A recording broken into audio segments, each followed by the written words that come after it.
Alright, just doing a quick video here on how to adjust trailer bearings. It's a utility trailer with some tapered roller wheel bearings, so I'm going to show you how it's done.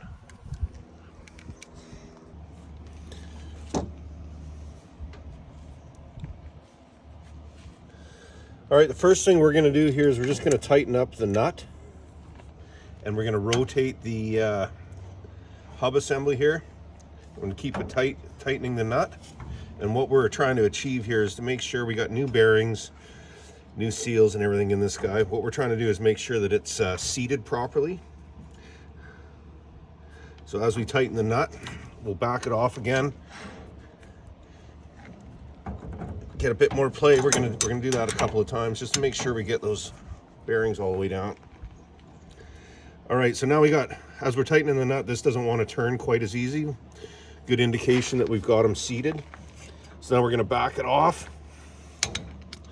And you want to back it off just enough until you can either get some movement. Here's a bit of movement here, tipping up and down.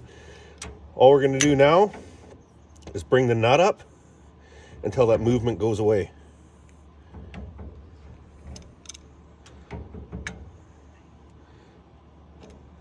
So right there, the movement's gone. That's called zero lash. Back it off. Little bit of movement, bring it up just till it stops.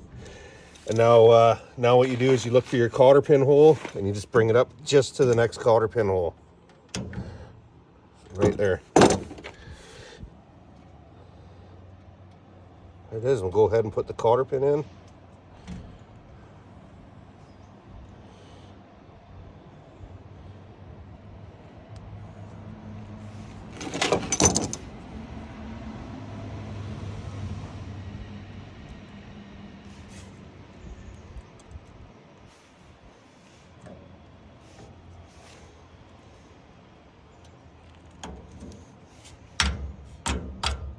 Bend the cotter pin over, grab the leg, twist it up, and then cut the edge off. That's it. Perfect wheel bearing adjustment right there. Thanks for watching. Don't forget to subscribe.